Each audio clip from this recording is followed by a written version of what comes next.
10 seconds remaining. 5 seconds remaining. Turn to ban. OG's turn to ban.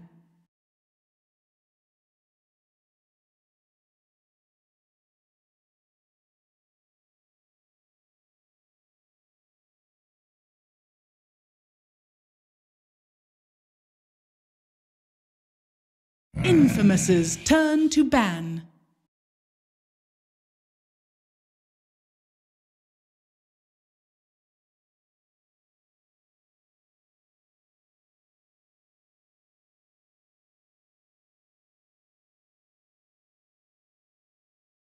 Ten seconds remaining. 5 seconds remaining.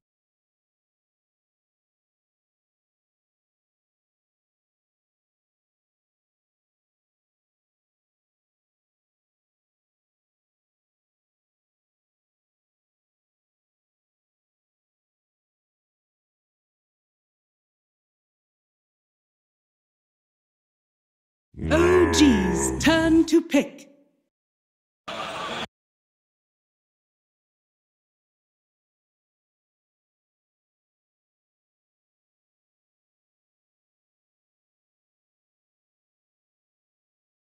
Infamous's turn to pick. Dazzle.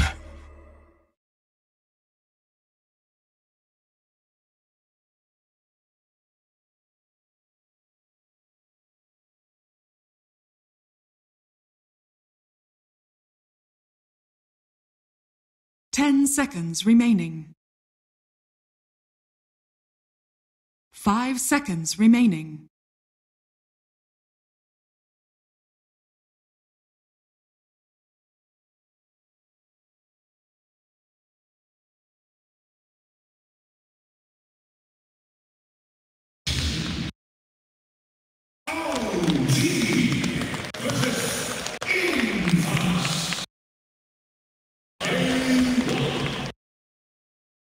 Just an extraordinary amount of respect for each teams, of course. Infamous looking to prove themselves. OG looking to build upon their incredible reputation and not get slowed down by the external pressure of Pop. Already we're underway in the draft with some extremely unusual first bans, first picks. We got Alex straight up banned by Infamous. They don't want to let Ana even have a chance at picking that.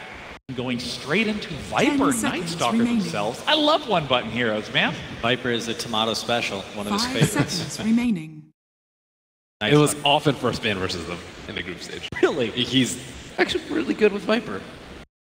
I'm real interested to see what the itemization is going to be like. You'll have a blast this game then. Oh, What really Always stands fun out to to me learn. so far are these first two bans from OG. Immediately banning Silencer and then the PL as well, and then first picking the Dazzle. I think the Infamous's Silencer turn ban is to totally ban. intentional. It allows Fly to play this defensive support without the worry of global silence, stopping him from saving his ally.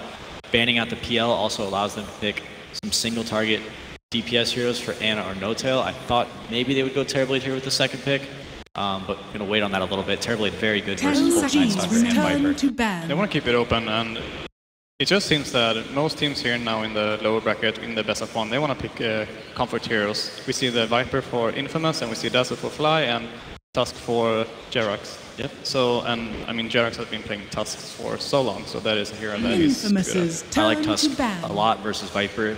Snowball and Shards are very good for getting on top of the Viper. Sigil is great for slowing him down. Viper, not a very immobile kind of core until he gets that Hurricane Pike. But he slow down and people can close ground pretty quickly with 10 Tusk. seconds Night remaining. Stalker as a result.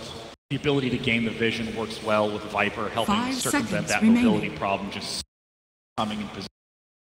Certainly. Advance. Yes, that is why they banned Prophet as well, because Prophet, he opens up the map a bit, like to split push, and as Peter turn said, to that Viper ban. is not a mobile hero, so He's very focused on single target damage. He also does very poorly versus Terrorblade, which I really like that ban from them. I think it's smart. At this point in time, if you look at OG, they have a nice, solid support, nice saving 10 hero in the form of seconds Dazzle, remaining. nice roaming hero in the form of Tusk. Legion Commander ban, and they're 5 telling a lot seconds with their bans remaining. right now. I'm definitely expecting some sort of illusion hero or hero with a lot of summons for no tail. Furion's banned, Terrorblade's banned. We still have PL's banned. PL's banned. We still have what, like Naga Siren, Brood Mother, AM. Mage. I suppose we could see Mage. AM is quite good against Viper. Yeah, I don't like him that much versus Night Stalker though. Yeah. He's a hero that likes to farm very confidently, and when when the map's dark and you can't see that much, Night Stalker can oftentimes sneak up on you, fly over the trees while you're farming neutrals. And as soon as you can kind of get the Manta though, then you're quite fine, but you're still scared, for sure. Team Tech has played a lot of ES. Shaker, I'm surprised we haven't seen Shaker picked up or banned at all here. I think it's pretty good versus their heroes. Very common counter initiation versus Tusk. Good hero to protect the Viper with.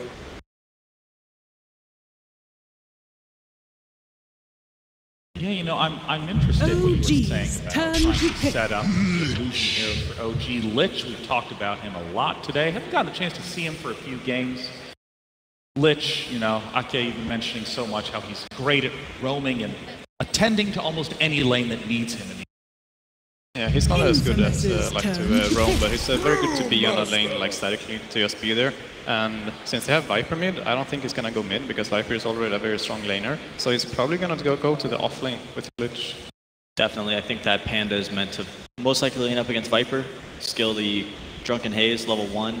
10 seconds. Good for laning against Viper. Helps us a lot. S4 user play though? I think No-Tail plays Panda as well. So that's what I'm guessing Anna's going to play maybe that anti-mage or some sort of hard carry in one of the lanes. Whenever they pick this hard carry, then No-Tail usually goes mid and they Anna play.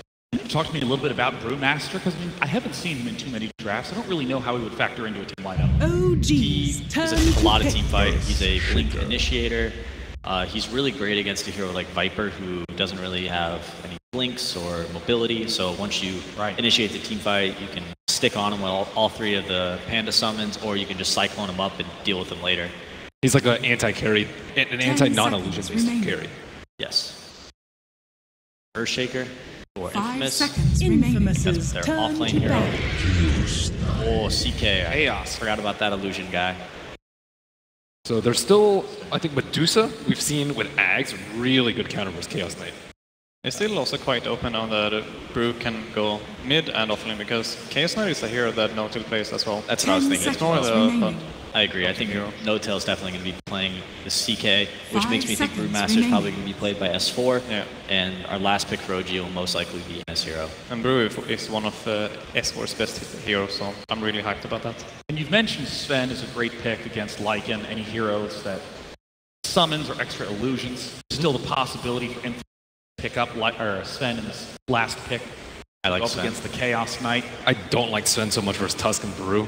I think these I think it's good versus Brew. Is it? Yeah. I don't like it. You destroy the Pandas with your ultimate. I think you just get Cyclone. But you build BKB. You're versus Tusk. You need, okay, so when you're playing against Brewmaster, a BKB hero is important. Otherwise, you're just going to be like Viper and you're going to be spinning in the air in a Cyclone doing nothing. If you're expecting to take team fights and win them, and I think that they'll have the team fight advantage with the Lich. Chain Frost is also really good against Panda because it bounces off all the little brewlings, or whatever you call them. The mini pandas. I call them like brewlings instead of broodlings, but you sub pandas. Yep, there's the Sven ban straight up for OG. Told you, dude. I Chaos Knight. I like Dusa more. All right, maybe they're going to Dusa then. What do I know? I think Dusa fares better versus CK. Fly agrees with me. 10 so are you seconds expecting remaining. this last pick to be an Ana pick? No chance of Ana 5 going to say seconds very remaining. Chaos Knight? I think in a best of one elimination match, I don't. It's gonna be an Ana hero who goes mid. So in that sense, Medusa could work, I guess. But if they put that mid, I think Lich can just go mid with Viper, and then Medusa is not gonna. Yeah, what do you think of Infamous's turn to pick. All right, Invoker. Okay. Ana special. Yeah, not bad. It does pretty well versus Viper mid, I think. It can be an even matchup. I'm sure Jerax is going to be right there with him the whole time, supporting him, making sure he doesn't get, as usual, too hurt in the laning phase. And sometimes hard to play 10 versus seconds NS. remaining. Sunstrike follow-up for Chaos Knight stuns. 5 DPS, seconds now they've got remaining. like 2 damage dealers, fight, defensive supports, and this utility Tusk to I'm sure Jarex makes crazy plays on Tusk every game. Deuce looking a lot worse versus Invoker. Not really sure what options there are to deal with CK. Would you describe the OG lineup as very well rounded? Or is there a particular hero that they're really focused Now on? select your heroes. I think it's a pretty well-rounded lineup. They've got nice building push, decent. They're lacking a little bit in catch, but lots of team fight. Troll Warlord, the final pick for Infamous. And Merlini, I need your thoughts on this Troll Warlord before we head into the game. I just don't think there were that many better options. They have 16 seconds left of reserve time. Sen was already banned. I don't think Deuce is very good versus Invoker. The AoE blind decent versus Chaos Knight, not amazing. At least they have the Airshaker to deal with them.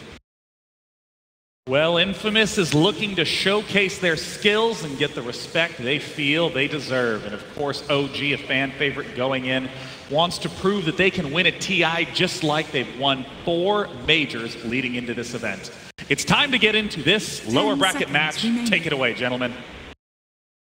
Sean uses the best phrase, can you win at TI?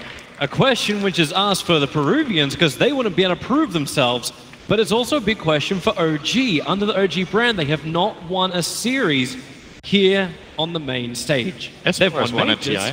He has won a TI. He's actually one of the 5 remaining players who have actually won a TI competing in this competition. So now they're going up against multiple odds. Who can actually double down on this? And can OG actually win? Double down and win two TIs at once? Yeah, that'll be one way to do it. That's a lot of money to pull in. He's taking fly share, 10%. 3 Aegises. Think about it. Oh, E-Guy. Is that what it's called? E-Guy? It's 1 Aegis, 2 E-Guy. I know. I don't say it right anyways. I'm not. Yeah. No one does. No one says the Aegis of the immortal. Anywho, yeah, let's have a look at this game. There's a couple of really interesting things in this draft, actually. Just historically, when it comes to OG, this is an S4 classic. The Dazzle Brewmaster used to play this with Alliance back then. Really like the synergy because of how the 2 heroes play off each other very nicely. In the lane, you have the 2 slows. And then when it comes to team fights, you actually have a heal bomb every fight. You can heal this Brewmaster split to deal massive amounts of damage, and they have a very easy time getting in because they're so mobile, especially the Fire Brew, but also the Cycloning Brew, I don't know what it's called, the Wind Brewmaster, whatever. Wind Brewing, Fire Brewing, Earth Brewing. Yeah, let's keep it simple, I guess. That brew can also very easily get in. In addition to that, we have the, what was I going to say? We have the thing that Wings actually presented. I can't remember which tournament it was in, but they ran Invoker together with Brewmaster, where they would Alacrity the Earth Brew. That Brewling does a lot of damage to buildings, and then when you give it that attack speed and damage, it's actually pretty crazy. All right, let's look at a fight here. Yes. Looks like something's going to go down. Smoke Durax, here comes your shards out forward, as Matthew trapped in at the moment. He wants to break free, but there's nothing he can do. He can turn for a void. The fidget stun! Is there enough space? Even with the fairy fire, it won't be enough. Now, 1 second Chaos Bolt stun provide the extra damage needed to kill off the Night Stalker. Tomato is going to have to rotate himself over. They go for another shard. Now it's King Tekka trapped in. The Shadow Wave with 3 heroes. Another fissure to create space, but a second time the stun will connect, giving Notel not only a double kill, it'll be a double rune. I'm sorry, but they get 2 kills and fly immediately. Right? Can anyone upgrade the courier? That's position 5 right there. All right, we got 2 kills, guys. Someone else got the courier this game. That's the 604 gold that Chaos Knight's currently walking upon. Unfortunately, he's got to wait 3 minutes. Obviously, a really good start for OG. I think they got more than they came for. They came for that 1 kill, and then King Tekka came in. So now they're going to go for again. Jirax throwing out the shards onto Matthew, but cannot trap him in this time. I think this is a very Viper-favored lane in isolation. I'm not sure I agree with PPD that Invoker does well in this matchup. If you get help on both sides, it's obviously a totally different story. But I think the help in mid from Jirax is very important, and he probably has to stick around for the majority of the time here. Once Viper starts hitting this level 2 and level 3, the Invoker can actually almost get zoned off the lane. Having orb attacks in general against Invoker is really powerful, because his primary defense in the lane is the creep aggro itself. When the enemy tries to go on you, you don't have so much to respond with, but the wave can do it for you. Viper is just going to hit you. The upside for Invoker is that he can, first of all, get a lot of help from Tusk and almost get a kill here. Sunstrike, Tomato. Oh! He gets hit by it, but Ana voided up underneath the tower. He's not taking any more damage, but Tomato revealed out by the 1 melee creep. They know he's in there. Ana is waiting for him to break out of the tree line, and Tomato, well, he'll show himself in relative safety under the tier 1 tower, but damn, he needs some regeneration, and Courier is bringing supplies. Yeah. To finish off this matchup, I think, in addition, one thing that speaks for Invoker in this matchup is that Viper doesn't push the lane very well. So Invoker sometimes struggles getting 2 waves under his tower and losing farm and getting harassed. Viper's not so good at that, but he's more of a stalemate hero in mid, I want to call it, who just holds the lane in place and then harasses you away. But so far so good from OG. I think JRX has got a lot done in these first 2 minutes. Well, they might get some more done. KeyArena has to go for the Fissure once more, still slowed up a little bit. Was expecting some level of rotation up from JRX, but instead, he's coming down to bottom lane to try and work with S4, who's been having not the time of his life. Snowball forward, they bring in S4. Estelle just tries to do as much damage as he can, denies up the regeneration rune, and successfully TP's home. Nice TP. Using the Frost Blast there for the attack speed slow. If he didn't get that off, he would have died for sure. So playing it to the limit there, KeyArena gets gone on again by No-Tail. So these lanes are playing out kind of the way you would imagine. Viper is starting to, even with all the help of Tusk in mid, the moment Tusk leaves, Viper is starting to build a little bit of an advantage, just getting a lot of denies mainly against Ana here, giving some experience advantage. And Tusk is immediately showing back in here to try to combat the Night Stalker. Bottom lane Troll. Troll versus Brew is actually a pretty awkward matchup because nobody can hit anything. Either drunken hazed up or the axe miss chance percentage which kicks in. But it was nice for Benjaz to start with. He had the help of the Lich, so he was always dragging the wave back. The Frost Blast is guaranteed to connect into the Brewmaster at least. Yep. But S4 kind of got also lucky. He found the Observable when he threw down his Sentry, so he also got the double regeneration to combine up with the PMS. So his sustain in the lane ended up becoming a lot better. He's still 9-0 CS to the 19-3, but he's getting a lot out of the lane. And you compare that to the other offlane, KeyArena, 3 for 1 on this Earthshaker. It has not been the dream start for him, dying to start with, but just cannot get anything in the lane. This lane is difficult for Earthshaker. Chaos Knight's one of the stronger heroes because he can pull fully across the fissure. He has a lot of damage output by himself, and you combine it with both the slow and the heal bomb of Dazzle. Shaker can't really come in close. He's just going to have to play to leech here and get whatever he can and hope that the other lanes go well. Fortunately, they're going pretty well right now. Viper is starting to get a very firm grip on mid. Bottom lane Benjaz, I think key to a couple of Infamous's wins has been getting Benjaz a very good game. Notably the Anti-Mage game against Secret in the group stage, for example. They did end up winning and getting a draw in that series. Benjaz was very integral to that victory. So getting him off to a good start and getting him comfortable is surely going to help. I kind of like Troll in this game. I think it's pretty good. It's a little bit of a problem until... Oh, actually there is on top lane. KeyArena, the Fissure catching 2. Matthew's there. The Sunstrike is going to connect, but the damage is split between Matthew and KeyArena, so Fly will fall. And a much-needed rotation from Infamous arrives on the north. Jirax is waiting to attack into the mid lane. It was the bottom lane where S4 was actually pushed off the lane. He took too much damage while trying to take a pull. So only now does he TP back down to the bottom lane where Troll Warlord's been having a free time. Shaker's still struggling. It's nice that they get that kill, but that's still a big rotation from the supports of Infamous, and Shaker has to go back to base again. Having a hard time. And you compare him to the Brewmaster, the discrepancy is just growing and growing. That's the main gain of OG in this game, is that their offlane is faring better, and the trade-off is that their mid laner is faring slightly worse, but not enough that I think this is a cause for concern right now for them. Jirax is coming to the mid, maybe at the perfect time. Bit of miscommunication there. I think they wanted to fissure into Night Stalker Sound slow and then Viper, but... Yeah, now it's Viper who's under attack. Oh, Jirax, that's... It's 2 points of corrosive skin. They're not going to be killing off Tomato with what they've got right now. I thought it was going to go for that kill, actually. They might have another one. It's No-Tail. Matthew breaking free. The Fissure is there. No-Tail trying to get on the other side. Reality Rift helps him out with that. Support is nearby in the form of Fly.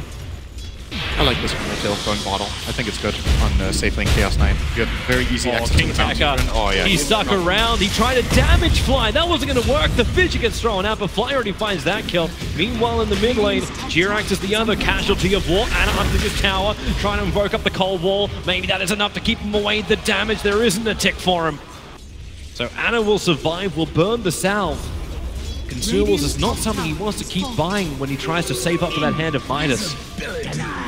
But it gets offset with the death of the tier 1 tower of Infamous on top lane. It's the nature of the Viper matchup. I think you're going into the game, your mental state against the Viper is, I'm going to need to buy regen. That's how the lane works. If you want to be greedy and try to save up for your Midas, he's going to punish you and send you back to base 4 times, and then your Midas is delayed way more than if you were to send out a couple of flasks. So. It just keeps him behind, like he's 300 net worth behind at the moment. This rune here, he's thinking about it. Ana seems to have a read that something is fishy here, and that means Tomato can just hold the lane forever in mid. It's 15 CS up on this Invoker. I think they're coming for the Shrine. Maybe another thing. Actually, they don't want to take S4 Shrine at this point, even if Ana is low on mana. He has to jungle already with Invoker. This Invoker doesn't like to have to do this, going to farm jungle at 7 minutes, but I like the decision from Ana to do it. It's the best play on the map. Sometimes the best play sucks, but it's the best one, and you gotta take it. So, at the very least, he didn't die before when he used that nice ice wall, so he's stayed alive. And 24 CS, you don't feel good about that as Invoker 7 minutes in. Yep. You feel good about not dying to this Radiant lineup, though. This is a terrifying mid lane to play Invoker in for this entire nighttime. You probably feel better about Notel's condition. He's doing great. Yeah, he's having great farm up on the top. He's still only just a little bit ahead of the Troll Warlord. And the Viper is like 600 net worth in front of the Invoker, which isn't the best trade-off either. But it's the fact the Earthshaker has got nothing out of this top lane. Like King Tekka, he's died 2 times. He's really struggled to find any space to farm. This is a great rotation from OG. They have the heal bomb. Nice. Shards forward. Snowball catching 2, commanding with the climb, but the Brewmaster split comes down for the first time. Troll Warlord, the Sunstrike would have killed him if Fly's heal bomb didn't do it. As Lich spin him round and drop him down. A Cell will die. And OG can turn this momentum with the first Phantasm use of Notel into the death of the Tier 1 tower on bottom lane. It was very clear how they prepared that. They were like, S4 is going to be about to be level 6. We're going to smoke our Tusk and Dazzle down here, use that heal bomb, and if they try to fight back, we TP in the Chaos Knight and overwhelm them. It was like a 3-step plan already there from OG. It's very clear that they were coordinating that. That's the mark of a very, very high-skilled team, that they think ahead that much. It's like chess, you know. If you can predict what's going to happen before it even does, you're way more prepared to make the right move. Oh, Benjaz is trying to predict it moving up to top. Invoker was already moving there. He does cut off his path. And there's Jirax who TP'd in here to try and defend the push. But Benjaz here, maybe he's already moving a little bit further to the back of the tower. He can shines out just to harass and drag the creep wave, making life difficult, but he's not really contesting. Meanwhile, Viper continues to level up in mid. And how do you actually build this Viper? Do you go for sustain? I'm seeing a 4-star currently in his quick buy.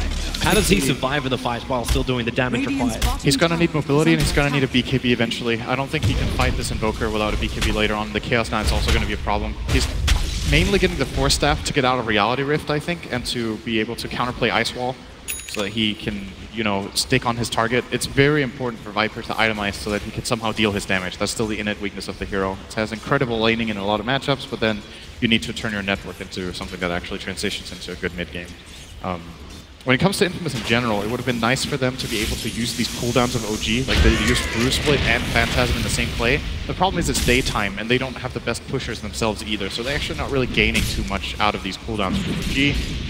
Instead, they're just going to get some farm. This is extremely optimistic from Benjaz. Yeah, he didn't run down and was right to do so. I think he scouted out the fact that the CK was there, but the Sunstrike from Ana will hit the money. Hilariously enough, Acel started his own TP and left the Troll Warlord alone on the top. He went all the way back to the fountain and just abandoned his teammate. I don't think there's much he could have done to stop it. I'm not going with you in this, man. You're on your own. They both had TP, but the problem was Tuskar was holding his snowball. Yeah. So you couldn't use it. That's a bit of a mistake there from Benjaz. He forced a big rotation, but it's still worth it for OG to get a core kill. If that was a support that they TP 2 or 3 heroes in to kill there, I think that would have been worth it for the Infamous side. But control is big on mid lane. Tomato. Notel sets up the 1 second stun. It might be enough as well. Tomato starts his TP out. Cancelled very, very quickly. Destroyed by Ana's Sunstrike, and they're wanting more. Crit! Destroys the Lich. Finally, Nightstalker will hit the ground. Stunned up by the Earth. Brewling. Have they got a little bit more? Notel, Reality Rift, give the negative armor, and the stun is there. Nightstalker will fall. He cannot reach the safety of the high ground. And once more, OG take a fight and push it to the town. I'm fairly certain Fly is already up. What should I buy? I'm getting rich, man. What to do? I've got like 400 gold. He's got 2 kills, 1 death, and 6 assists. Another great play. He's got more than enough. It's pretty much the same play they just made before. They made kind of the exact same move. Well, a little bit different on the initiation order, but using the same abilities to the same effect, getting multiple kills and then a tower. They can kind of rinse and repeat this until Infamous start getting their teamfight up and running. They need the 6 on Lich, they need the Shaker to get his Blink Dagger, And I think that's enough. Then they have a response. But right now their lineup is very slow and they can't really activate their Viper very well. So OG are starting to build a very big advantage. Yeah, that gold graph is now stretched around 4K and increasing. The experience is a lot closer, however. Remember, the gold graph is getting it spiked because of the death of those 3 Tier 1 towers and the fact that Infamous have claimed none themselves. So the money is looking good for OG, but there's still a lot coming out the Infamous lanes. They're not keeping Troll Warlord at the #1 net worth just by sheer luck.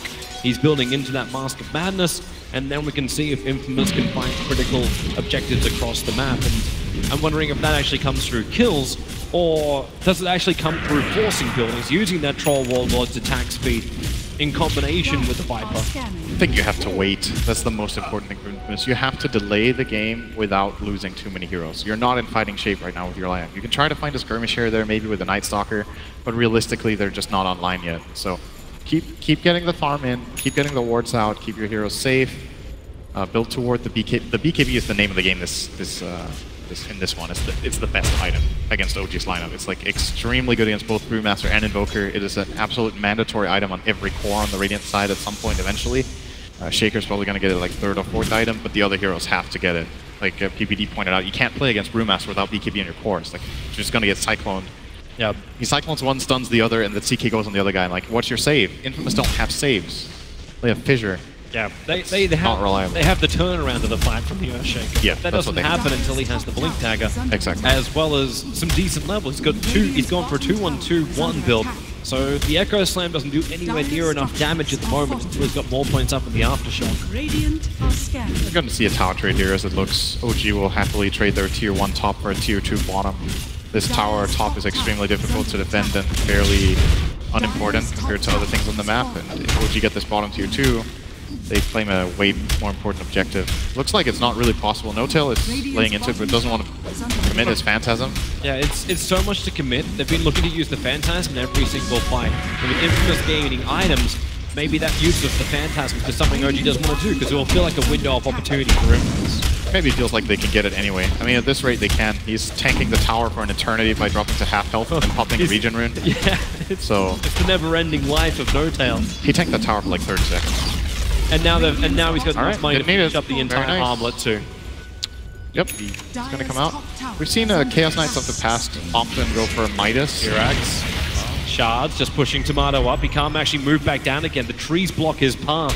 And I thought for a moment he's going to roll in with Fly, but that would have put Fly on the front lines. He needed a different hero to be with the Dazzle. How are we looking now for Infamous? I'm keeping a close eye on King Tekka because I think this Blink Dagger is what's going to change the flow of the game. Either they're going to find 1 or 2 successful fights, or they're going to get such a big deficit that it gets difficult. Oh, they're pushing to the left.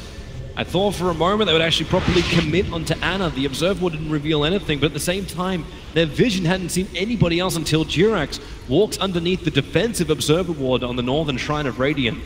This is also one of the big benefits of the wards OG got out. They have really good coverage around mid. So first of all, they see some of the more common smoke positions. Often you would smoke behind your Tier 2 mid, or between the top Tier 2 and the mid Tier 2, you would smoke in that area and start moving out. So OG, with this aggressive warding, they have a pretty good read on when multiple heroes are missing, and then they can counterplay pretty clearly. Nice found one. Really awkward spot. He took to Flight, able to see Flight. Tomato's going to come over. S4 might do enough. Dazzle, Shallow Grave at the very end, and then throws down the weave. The Sunstrike right on the money. Tomato takes so much damage and Fly. He will still go down to the Viper Corrosive Skin, but Matthew trapped in the trees. You did all of that to kill off the support Dazzle, and nice. Be right back. It'll take about 10 more seconds. At the very least for Infamous there, they forced the Brew split, but I still think if you're OG, you're happy with this because you killed the Viper. A big core in the game. Of course, like you said, the Troll Warlord is finding a lot of farm, and we'll be reaching a point that it gets very interesting. The question is, can Infamous actually hold heroes in place with deal damage and survive? Ball forward, OG can hold him in position, flip him like an omelet, and the Echo Slam! King Tekka arrives, Tusker won't go down, now the Lich holding bounces forward, killing off Jirax. It's trapped between Fly and Ana, some decent damage, and it's forced him away from the Brewmaster. Reveal now, the Shallow Grave still there, starts the TP, where's the stun, where's the control, where's the damage, where's the kill? Oh, he bought a Fairy Fire. He bought and used the Fairy Fire. I actually don't think he needed it, but that was such a good play under pressure there by S4. Great foresight by him. Stays alive. They didn't have any stun, like you said, and that's the Blink Dagger reveal from King Tekka. He got a really good echo. That's easily 2 or 3 kills if his team is able to connect, but they end up only getting the 1. And it wasn't Jarex, it was 1 support they found. Yeah, and you lost your troll for it. Yep. OG are double damage. Double damage rune on a Chaos Knight. You've got the damage, you may not have the sustain, however. He heals a lot from critting. He heals a lot from critting when he has this double damage. Let's see if he gets a crit and how much he heals. I suppose with the double negative armor too, you got it from Reality Rip as well as from the Medallion of Courage. Yeah, he heals a good 200 every crit. Now he's going to get Alacrity as well. He's like borderline disgusting. Oh, okay. I'm not sure if they have to sustain Toby. They did. You don't have to have sustain if it only takes you 10 seconds to kill Roshan. Nice play by OG to snipe that. Knowing that Infamous weren't really in a position to go contest. There was no darkness, no night times. I saw this glorified melee creep. And no echo slam. A bit more than that maybe, but yeah, no echo. Not even Chain Frost. Even though like all those things did work really nicely for Infamous, like you looked at the fight and in fact we can have a look at it again. So S4 all the way back to base and just safety first fairy fire trigger. Make sure there is no chance. And I don't know if Jarex is watching that or if he's just having a giggle at the lines they spanned out after. Good question. Jarex, top lane? Oh, this is intimidation tactics. He's completely alone. He's basically mind gaming him here. Yeah, he's got the vision. Like they have an aggressive dire observe board. He knows he's up against 4 heroes, but he also knows they're so far away that they can't initiate on them straight away. So what do? You just kind of knock on the door, bring the attention of all 4 heroes to you, and then just disappear. I really like this play in general. Jarex, hang on. He's snowballing a creep. Is he? Yo, is he actually? Wait, what? He's going after the Viper. Doesn't have the range for it, and Viper gonna 4-star forward. Jarex has no save here. Shards himself on the hill. They don't see him, but the fissure from King Tekka. All right, he's just batshit crazy, man. What was that? What was that snowball? He wouldn't have even survived the TP home. Like, even if the fissure didn't connect, he would have died from just the dot effects from Viper. It's the mental game, though. I think that what he's trying to accomplish is to get a read on what's happening, like seeing multiple Infamous heroes or getting them scared, just getting into their heads. What I was going to say was I like this play from a support. I think I want to kind of say it was Lannon that really pioneered it at TI6, where he would play Ogre, and he would just go to the opposite side of the map where no one was, and he would just go AFK push there as Ogre until somebody came to kill him. And it was like, okay, you just came to kill an Ogre, and I killed 4 creep waves, and I don't really care. You know, I'm going to respawn, my team is farming, great. Space is being created. Right now, Sunstrike, Nightstalker, that was confidence. TPing on top of the tier 2 tower, loses his life instantly. Chaos Knight's at least a little bit trapped, but it's Armlet and Aegis. And bottle charges. Nortel back up to 1/3 of his life. And doing a light show from everyone at home. Jarex should find some common sense. It's really nice to hear that interview from Fly before the game. It's like, you know, it's like you need to release, you need to not worry too much about the game. You just need to play it like every other game. It would have been very easy to also worry about the Infamous team. Infamous is no mugs. Yeah, they didn't have a great result in the group stage, but it's the underdog factor. You understand they can lose, and OG should understand that better than anybody else. Losing to both MVP and TNC, the teams highlighted in last TI, the fact that these guys were considered the underdogs against OG. Major winners, 4-time major winners, and OG, their Achilles heel is the big one. It's still TI. They need a good performance. And this confidence is going to help them, and especially this kill is going to help them on their way. Only 1 second stun, but Nortel. Oh, nice 4-star over the hill, but the shards, it doesn't hold him, but the snowball will stop him for a moment. Walrus punch up, and they pull Tomato up. Matthew wants to help out. 2 seconds stun over on the Viper. He's just spending his money, knowing this Brewmaster royalty is down. There's way too much control for him to survive. Nortel will be lucky. Fly has to self-grave to stay alive in a cell, trapped in by the shards. Jarex and S4 teaming up perfectly. Liz just wants to get the high ground into safety, but the shards just last for way too bloody long. Can't reach the tier 3 tower, and OG will achieve that for him, taking the tier 2 and pushing with this fresh Phantasm of Nortel. Even without armor, he's got 2.1k gold. And if that hard ever gets completed, Infamous just won't have the damage. This could actually be Rax almost. They have an Alacrity Siege creep. That is They're gonna fight. It's pretty extreme. They have to fight. The BKB's on the Troll. Lich is back to the world of the living. Viper can TP herself to the front line. Jirax, Anna starting their TP out. The Fissure canceling the one on the Tusker. No-Tail turns around, so does Anna. Alright, if you want to fight, they will happily to oblige. The EMP burn is perfect, but the BKB out from Benjaz. No-Tail likely to lose his life, or at least just the Aegis trapped inside the base. And OG, they are not coming to help him. They're standing their ground up on the high ground, well away from No-Tail. They'll let him die. Took a decent amount to get it. Infamous, of course, they want more. TPing forward towards the shrine. They've already managed to catch up to Fly. Jirax as well, trapped inside the camp. The Fissure will connect. Someone needs to reach him. Tomato navigating. Jirax couldn't push himself uphill this time. OG lose 4 heroes. They do take the tier 3 tower, but look at that line from Infamous. Mid, push. Go end. Got them, guys. Let's just get the whole mid lane. So I think OG stuck around there because they had a feeling that this barracks would fall, and they were so close. The siege creep needed one more hit.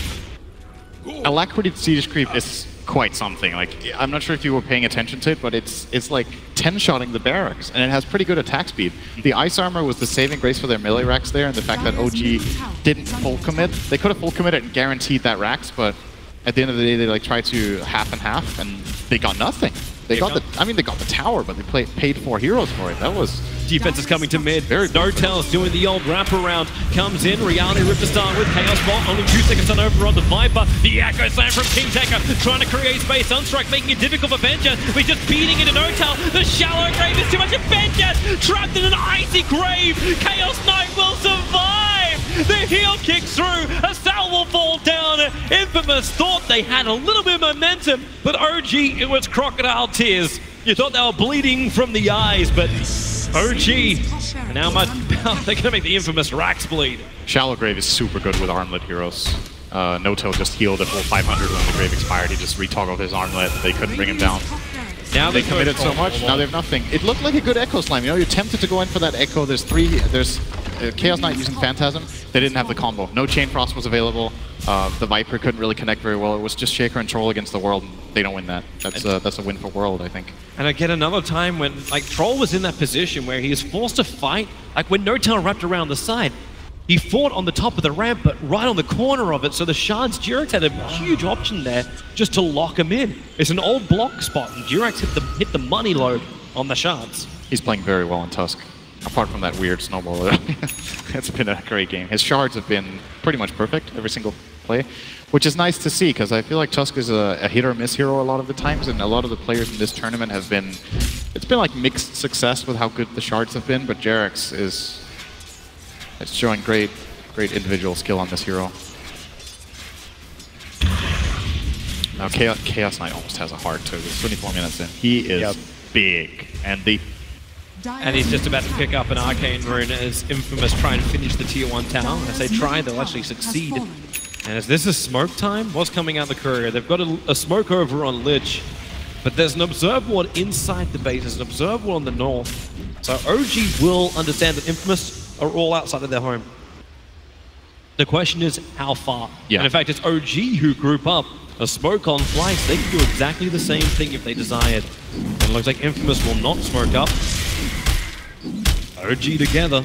They want to wait for their Echo. It's actually just come online, so they could look for it now. They're going to have Darkness in 25, so that would be a good timing. If it's smoke now, they're going to connect. This warding from OG, this aggressive warding is paying a lot of dividends. They have so much information to go on. They can play very aggressively in the bottom area. They're seeing heroes constantly crossing through this top ward. This could be the first thing to work for Infamous, and they may have just caught the glimpse of it. The Observer Ward, I believe, was looking at Anna when the smoke went, so Infamous might be aware of this. But so far, KingTaker is not acting like he is. Okay, yeah, Blink TP now, he's acting like he's aware. Radiant's top shrine is under attack. And OG Shrine is going to fall now. Yeah. Nothing they can do about this. This is a 20 armor, 3.5k hero minute 26 with a Dazzle behind it. This Chaos Knight is very hard to kill, actually. There's 2 items right now that I think are very interesting for No-Tail. One is a BKB, and the other one I think Eternal Enemy would love me to say this, but it could be a pipe, at least for his team. He's actually, like, how are they going to kill this hero? Well, you can always... They have so much magical damage on the Radiant side, that's the only thing that's going to kill him. He can pipe himself in these illusions. Either him or the Brewmaster could get it, for example. Well, Jirax could actually pick it up as opposed really to nice. building an Aghanim Scepter, which he currently has in his quick play. Yeah, I could see it on Tusk as well. Like, just anyone, a pipe for their lineup would be very good for securing and ending this game, and then the Chaos Knight going through BKB is going to make him, like, almost impossible for the Radiant lineup to deal with. Both options seem very good to me. This time, No-Tail's holding onto the double damage, which indicates they want to go high ground. Also would be using it for the Roche, so we're going to see a mid-push probably coming in next. Tomato. So look for this opportunity, it's gone. Jirax again was just muscling the mid lane down, but you know that Roshan's done. OG are coming. The cheese is on the Chaos Knight. Aegis Immortal is in the hands of the Invoker. They feel like Chaos Knight can't die anyway. They're going to assume that he's going to get graved, and then when he gets graved at 0 health, he can armlet toggle and cheese, and that's basically an Aegis. And then Ana has the real Aegis, if you will. Alright, there comes the Phantasm. No-Tail's trying to split and go bottom. And they actually saw those illusions, so they know Phantasm is used for whatever they want to use that for. Just to push mid. Chaos Knight now doing he is hard on them. 186 plus 155 from Chaos Knight. Onto the tower, and that's a tower with Frost Armor that he's beating into, and hasn't even triggered his double damage rune yet. The Phantasms do a little bit of chip damage, rotate in through the bottom, more doing scouting than anything else, and Fly just hit the negative armor load. He got it on both Benjaz and Tomato, that aggressive weave, so they initiate in on the Viper. A quick force arm gets him away to safety. They're going back to the tier 4 towers, now with a Lich Chain Frost bouncing through the creep wave. It looks like the Brewlings don't even give a crap about it. They just tank the entire thing. Another good chance locking in Tomato. He knows he has to try and get out there and fight, but any chip damage into No-Tail can just be repaired by that heart of his. So Ana stands his ground, killing off the melee ranks. 2 more hits, 1 more, there she goes. The melee ranks are down, but King Tekka on the back lines. He's found the Echo Slam. They've killed off the Saving Grace. They've killed off the Dazzle. The question is, how much more can they get? Matthew's here. No-Tail wants him, a 3-second stun. The shards are nice, but then again, no. It keeps Ana out of the fight. They have to turn back over to King Tekka. Jirax able to do that with his Blink Dagger. The Benjaz down the front lines too. They find another. The silence onto Ana. OG, why are these pushes so costly? Once again, they have played a mid-racked, but how many heroes do you have to lose for it? No-Tail back into the fight, still has cheese. Ana up and towards the air. He doesn't have that extra life. Tomato can finally bring him down. He'll get money, but the question is, can he live? Without your life, money's not worth a hell of a lot. No-Tail wants to fight harder. He may have to burn the cheese if he wants to have his stun as well as disable, but the TP out is perfect. All the way home to tell his kids to the tail. But still 2 full lanes minute 28, so very, very good for OG with this. You're right, they could have maybe caught some casualties there if they played that a little bit sharper, but they have a lot of space to give away right now. 12k lead, 29-minute double racks, as we said, and it doesn't feel like Infamous are reaching a point now where it starts to get scary for OG. Even this Chaos Knight's just, they can't deal with him at all. And the Brewmaster is just creating space for him. The problem in this kind of fight is Chaos Knight pops Phantasm, you're blinking the Brew and you use Brew Split, you just control arbitrary heroes in the fight and you just take down towers. Like, how is Infamous supposed to fight this? They don't have the damage. They've got to find a way. I think this approach that they had to that fight was really good. Find the backline, kill the Dazzle, try to get the Tusk out so the saves are down, and then you can fight the course. It just takes so damn long that they already lost their racks by the time they killed the Dazzle. They're trying to find the damage. At least Benjaz has it. He's the only one that kind of does. Went Maelstrom. Yeah, he needed it to also just help clear the waves as they came towards the base. I think this is actually the best item he can buy, and this is not a very common item to control. In No-Tail. Go for it. Sure, have another double damage rune. It's on the house right now. He's going to push him with Alacrity and DD. They only have 1 more lane of ranks, OG, before they force the Megas, but the better thing is Benjaz caught out. S4's here, so is the Tuskar Snowball. They punch him, they flip him. 17 HP, someone finish the job. Will be Ana with the last attack as he juggles the balls in victory.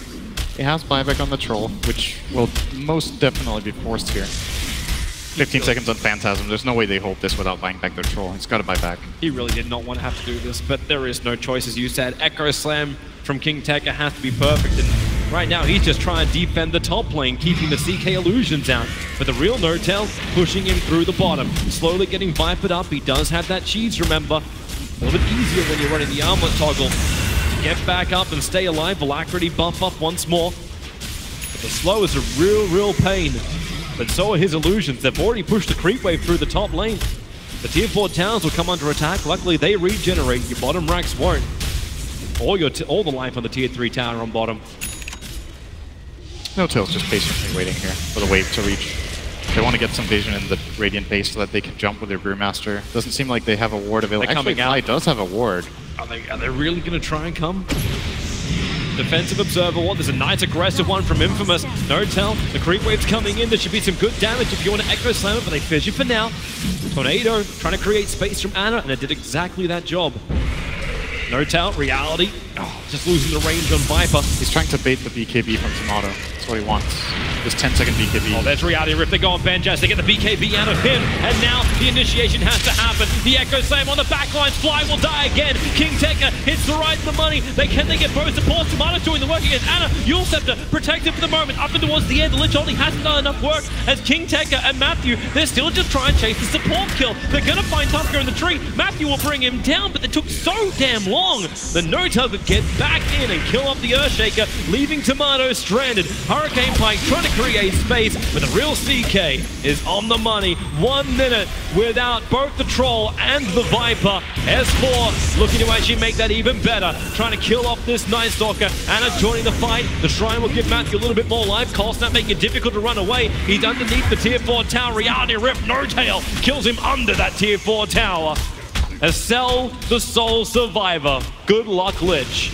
Radiant's bottom barracks are under attack. That needs to be 6 slotted to defend this, I think. Are you talking to Lich? Yeah. Yep, maybe. Needs some very specific items. I'm not sure they exist. Veil and Dagon level 5, so at least he can nuke somebody's side to keep everyone else away, and an Aghanim Scepter. that may be enough. But yeah, it's way too much to repel. OG, very convincing. And again, methodical killing of the team that placed bottom in both of the groups. OG looked pretty good in this. I think there were a couple of times they overstepped their boundaries a bit that they need to be careful with against the better teams, but that was very convincing. I like their strategy. I like the way they put their lanes.